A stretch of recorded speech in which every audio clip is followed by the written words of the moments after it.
Welcome back to the Deep Dive. We're the place where we look at the sources, the stories shaping our world, and try to pull out what really matters. Today, we're tackling a conflict that's, well, it's not what you might expect. It didn't come from high-tech labs or, rare mineral markets. It actually sprang from the American heartland, from farmland. And the weapon? A humble commodity, the soybean. It's a strange paradox, isn't it? A massive hit to the U.S. economy, causing real financial pain. And it wasn't delivered by a drone or some complex sanction. It was a bean, a small oily bean. Our sources really lay out how Beijing managed this, how they turned this staple into, well, a precision economic weapon. We'll explore the devastating fallout for American farmers and, frankly, the strategic thinking behind this really calculated move. So our mission today is to unpack exactly how this everyday crop became, as some sources put it, an economic bullet aimed right at the American Midwest, sending shockwaves way beyond the farm itself. Yeah, and when you dig into the material, it's immediately clear it's something different. It's not your standard military conflict. The sources are definitely framing this as a new kind of warfare, fought between grains and politics, as one piece puts it, or between tariffs and wheat. It's using the global food supply chain itself as the weapon, as the arsenal. Washington and Beijing, they're not just rivals over chips anymore. Now they're battling over the basics, over food. And, the American farmer is caught right in the middle of this economic battlefield. It's become a proxy war fought with agriculture. Okay, right. So let's start there. Let's elevate the soybean a bit. Yeah. Because for most people, maybe it's just cooking oil or tofu, right? Okay. But the sources we looked at insist it's much more. It's this hidden fuel, really, driving a huge chunk of the global economy. They call it vegetable gold. It's more than just a food crop. It's described as a complete life chain. You absolutely have to grasp its importance, especially to China, to understand the sheer impact of the 2025 boycott. It's not just versatile, it's fundamental. It's a non-negotiable input for industry and, crucially, for modern meat production. Meat production, okay. Unpack that. Well, let's break down its uses. First, yes, the oil. It's used everywhere. Edible cooking oil in countless homes, a basic calorie source globally. That's huge in itself. But second, and this is really the strategic heart of it, is what's left after you press out the oil. That solid stuff that's processed into oilseed meal or flour.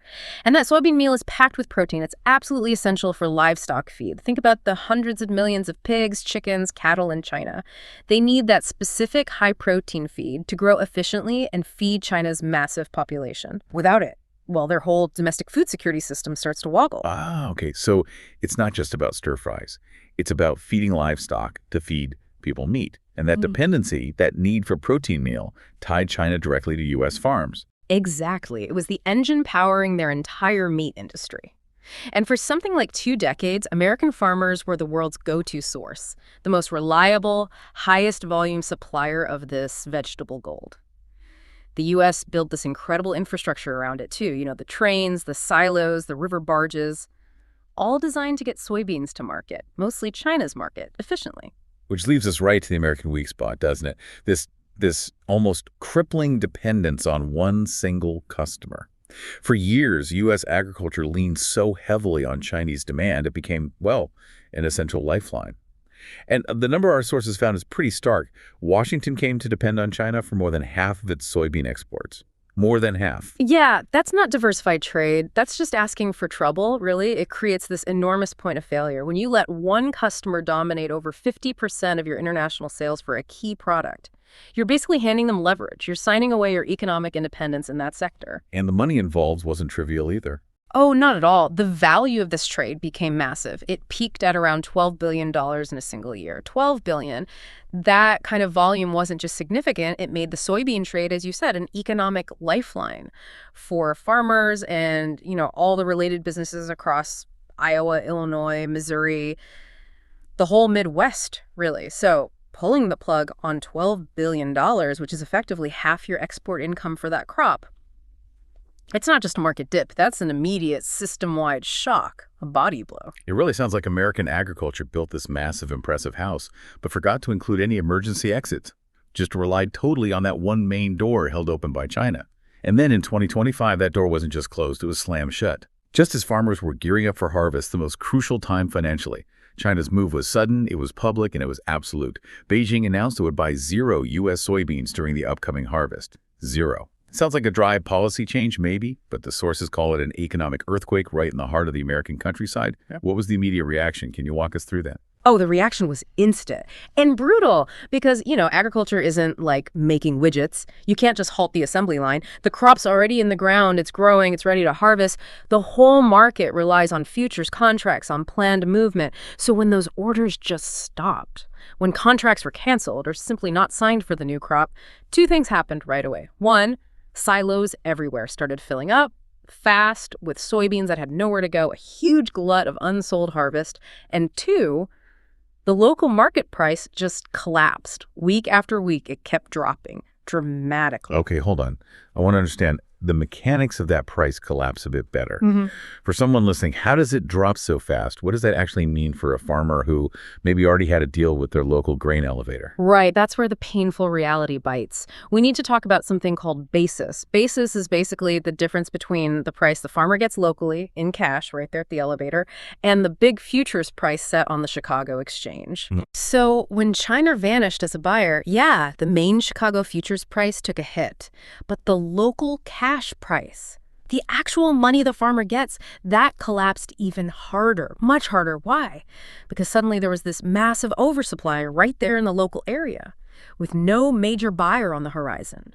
Local elevators, the buyers, couldn't risk taking on grain they couldn't sell, so they widened the basis dramatically, meaning they offered way, way less than even the falling futures price suggested. They had to protect themselves because they literally had nowhere to ship the beans. So the farmer is trapped. Completely trapped. They could hold on to the grain, paying storage fees, risking spoilage, and getting zero income. Or they could sell it at a price that was often way below what it cost them to grow it in the first place. That's a devastating squeeze. And the sources paint a really grim picture of the human cost. What was the scale of this? We're talking huge scale.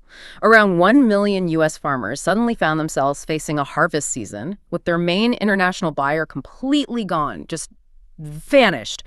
Try to imagine running a business where literally half your expected income for the year disappears because of a single announcement from overseas. The phones just stopped ringing, all those logistics calls, the shipping arrangements to China, silence, replaced by, the awful sound of farmers crunching numbers on loans they couldn't possibly repay. And this wasn't just contained to the farms, was it? The pain spread through the whole system. Oh, absolutely. It rippled outwards like a contagion through the entire local economy.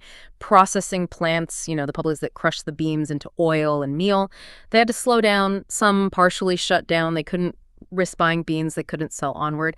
And then you saw it very visibly with transportation. The railroads, which are crucial for hauling millions of tons of soybeans from places like Nebraska and Iowa down to the Gulf ports for export, they started running fewer trains, much fewer. So suddenly truckers are affected, dock workers are affected, the small town banks that finance it all. The whole logistical machine of the heartland just sputtered and slowed right down. The financial devastation seems like the sharpest edge of this. The sources are tragically clear. Without China buying, U.S. farmers lost nearly half their income. How long can a farm even survive a hit like that? Not long. Not long at all. Farming operates on pretty thin margins, and it's often highly leveraged. Farmers take out big operating loans each year, and the amount they can borrow is tied directly to how much they expect to harvest and what price they expect to get. So when that price suddenly drops by a third or even half, and they're also paying unexpected storage costs, that debt becomes instantly unmanageable. We saw reports spiking, farm bankruptcies climbing, mental health crises really escalating in key states like Illinois, Indiana. It stops being just economics pretty quickly. It becomes a real community crisis. Which brings us to Washington's response. This was supposed to be the safety net, right? But it sounds like it was tangled in delays and problems. The administration at the time, trying to protect its political base in those farm states, had promised support. They said they'd use money from the tariffs they'd put on Chinese goods. Yeah, the promise was basically, we'll hit them with tariffs, and we'll use that tariff money to shield you farmers from any retaliation. Sounds good in theory, but the reality was, well, a bureaucratic mess. Those trade aid payments, which are complicated things to calculate and get out the door, they just hadn't arrived in any significant way when this soybean crisis hit full force.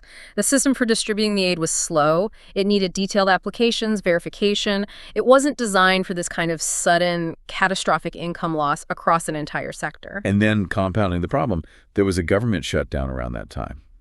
Talk about bad timing. Exactly. The timing couldn't have been worse. The shutdown temporarily froze existing farm aid programs, things like conservation payments, risk management support, stuff farmers rely on. So picture it. You're a farmer. Your main market has evaporated overnight. Prices are cratering. You're drowning in debt you can't manage. And the government support you were promised, and even the regular support you count on, is suddenly suspended because of political fighting in Washington. They were stuck, completely stuck in this awful financial limbo, looking at full silos, falling prices, and absolutely no immediate help in sight. Okay, so this whole disastrous sequence raises the big question, why? When China faced all this trade friction with the U.S., why pick soybeans as their weapon? It seems indirect. Our sources describe it less as a brawl and more as strategic intelligence. That's exactly right. And that's what makes it, frankly, quite brilliant from their perspective. The choice of soybeans was incredibly calculated. Look, Beijing didn't pick a fight over, say, advanced microchips or aerospace technology, areas where the U.S. might have more direct counter leverage, more technological superiority. Instead, they went for the one commodity where they held immense, undeniable buying power and where the U.S. had this huge, politically sensitive export dependence. The goal wasn't just to inflict economic pain, it was also about creating political instability back in the U.S. As one source put it, they knew exactly where to press without suffering pain themselves. By hitting agriculture, they targeted a massive industry deeply rooted in politically important swing states. So they could create enormous domestic pressure on the U.S. administration, pressure them politically, without actually hurting their own short-term supply needs too badly. Right, that idea striking without feeling the pain themselves. Yeah. That relies entirely on them having an alternative lined up, doesn't it? Could they really pivot that fast? Oh, they absolutely could, and they did. China's goal wasn't to deprive itself of soybeans, it was purely to deprive the U.S. of the market. And the shift was immediate and remarkably smooth. Which brings us to how they secured alternatives. China basically just pointed its massive purchasing power southwards, away from North America. For South America, you mean? Yeah. Brazil and Argentina specifically. But could those countries really ramp up fast enough to absorb billions of dollars of demand that the U.S. had been supplying for decades? It seems they could, largely due to years of, let's say, quiet preparation and investment. Brazil, especially, has vast farmland and had already been positioning itself as a major, reliable alternative supplier to China. China had been pouring money into South American infrastructure, updating ports there, making customs processes smoother, signing long-term deals with major Brazilian grain companies. They laid the groundwork. So the result was this dramatic rerouting of global trade flows, almost overnight. Ships that used to dock in New Orleans or Seattle to load U.S. soybeans, they were now heading to ports like Santos in Brazil, loading up the same essential cargo feed meal, cooking oil, and taking it straight to China. They effectively replaced the American supply line, ensuring their own livestock industry stayed stable while simultaneously pulling the rug out from under U.S. farmers. Wow. And this pivot was possible because of the other key part of China's strategy, the domestic shield. They could afford to wait, right? Yeah. Our sources mentioned massive reserves that Beijing had stockpiled, enough apparently to last them until early 2026. That's a long time to withstand a trade war that the U.S. side couldn't afford. That reserve capacity, that buffer, that's absolutely central to their strategy. It gave them control over the timeline of the conflict. While American farmers were watching their incomes vanish week by week, facing immediate crisis, Beijing wasn't feeling the same heat. They weren't facing feed shortages or soaring meat prices back home. We understand that Chinese factories and livestock producers had been, well, strongly encouraged, maybe even subsidized, to build up large stockpiles before this whole thing kicked off. You combine that with ongoing government efforts to keep their internal market stable, and basically Beijing bought itself breathing room, maybe a year or more. Enough time to let the new South American supply chains really solidify without feeling any urgent pressure to go back to buying from the U.S. So let's zoom back out to what the sources call the $12 billion message. The loss for Washington wasn't just the immediate cash, right? That $12 billion market, roughly a fifth of U.S. soybean exports gone. But there was a second layer of damage, something maybe more lasting. Definitely. It's the loss of confidence, the damage to reputation. China's actions seriously hurt America's image as a trusted commercial power, as a reliable supplier. International trade runs on predictability. Reliability is key. By showing they could and would use trade as a weapon on this scale, by walking away from such a huge, long-standing relationship almost overnight, Beijing sent a really powerful and frankly chilling message to the rest of the world. The message was basically, be careful. If you get caught in a dispute between us and the U.S., or if the U.S. tries protectionist policies against us, your supply chains linked to America could become collateral damage. Implying the U.S. isn't a reliable partner if things get tense. Exactly. That damage to America's perceived reliability as a trading partner, that's crucial in the global system. And it takes years, maybe even decades, to rebuild that kind of trust once it's broken. And what really jumps out when you analyze this 2025 soybean shock is it wasn't exactly new, was it? It feels like we've seen this movie before. There's the precedent from 2018 during that first big trade war under the previous Trump administration. Yes, what's striking is how clearly it follows the playbook. In 2018, China used the exact same tactic. They flashed their purchases of U.S. soybeans sharply. And that move was highly effective. It was targeted. The economic pain it caused in the U.S. Farm Belt was a major factor, many argue, in pushing the U.S. towards signing the Phase 1 agreement. Right, that agreement where Beijing promised to buy billions more in U.S. farm goods, and in return, they got some relief from U.S. tariffs. So we worked for them back then. And the sources seem to suggest soybeans were chosen again in 2025 as the first shot in this new round, precisely because it had proven so effective at generating rapid political heat in the U.S. Precisely. Why reinvent the wheel when you have a weapon that's proven to be so precise, so politically toxic for your opponent, and yield such quick domestic results for you? And the political targeting aspect of the 2025 boycott is just impossible to ignore. The timing, the specific commodity, it was aimed squarely at the heart of the American heartland. We're talking about those key agricultural states: Iowa, Wisconsin, Ohio, places like that, states that are often critical in U.S. presidential elections, forming a core part of the incumbent's electoral base. So this goes beyond just trade economics. It's about deliberately applying pressure inside the U.S. political system to try and force Washington's hand on the external stage. It's a very sophisticated strategy, really, a form of economic warfare that cleverly exploits internal American political divisions and sensitivities. By causing immediate, widespread financial pain among farmers who are, let's face it, a politically powerful and well-organized group, Beijing aims to weaken the administration domestically. They try to pressure the White House before any big negotiations on trickier issues like technology or broader tariffs even get serious. It injects instability, forces the administration to spend political capital managing a domestic crisis, distracting them from the bigger picture. Which leads us to the really high-stakes question. What are the broader consequences if this boycott drags on? What if China's pivot to South America becomes permanent? Well, for the U.S., the risks are pretty serious and long-term. If this boycott continues, American farmers are looking at a prolonged period of depressed prices, maybe permanently lower prices for soybeans. Washington would almost certainly be forced to step in with billions upon billions in emergency financial aid, just like they had to after the 2018 tariffs and counter-tariffs. The potential scale of the bailout needed is huge. And pumping billions into bailouts isn't free money. It has knock-on effects beyond just the budget numbers, right? Absolutely. First, yes, it obviously makes the U.S. budget deficit worse, which is already a significant concern. But there's a deeper issue, too, what economists call moral hazard. When the government effectively guarantees it will rescue the farm sector from the fallout of trade disputes, it kind of socializes the risk. It sends a signal to farmers. Don't worry too much about diversifying your markets, because if a trade war happens, the taxpayer will cover your losses. That sounds like a dangerous precedent. It is. It potentially makes the U.S. more vulnerable in future trade conflicts because sectors might not adapt. And beyond that, constantly running up the deficit to pay for trade war damage can eventually undermine global confidence in the U.S. dollar itself and in the stability of the U.S. economy overall. Meanwhile, while the U.S. is dealing with deficits and bailouts, China is potentially locking in a major strategic advantage. That seems to be the play. The longer this crisis goes on, the deeper and more permanent China's new trade links with South America become. Brazil and Argentina are ramping up production like crazy to meet this guaranteed Chinese demand. China is investing heavily there. They're essentially forging new, robust, long-term supply chains for critical agricultural imports. And in doing so, they're steadily reducing their historic dependence on the U.S. This isn't just a short-term tactical adjustment. It looks like a fundamental war over global agricultural influence.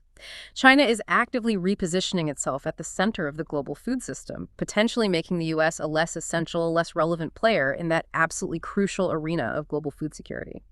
So the very economic pain they inflict on the U.S. in the short run actually helps fund their long-term strategic goal of decoupling, or at least diversifying away from the U.S. That's a good way to put it. They've effectively weaponized America's own dependency against it, using the leverage gained to finance their shift towards greater global trade diversification and influence. So pulling this all together, what does this mean for you, for our listeners?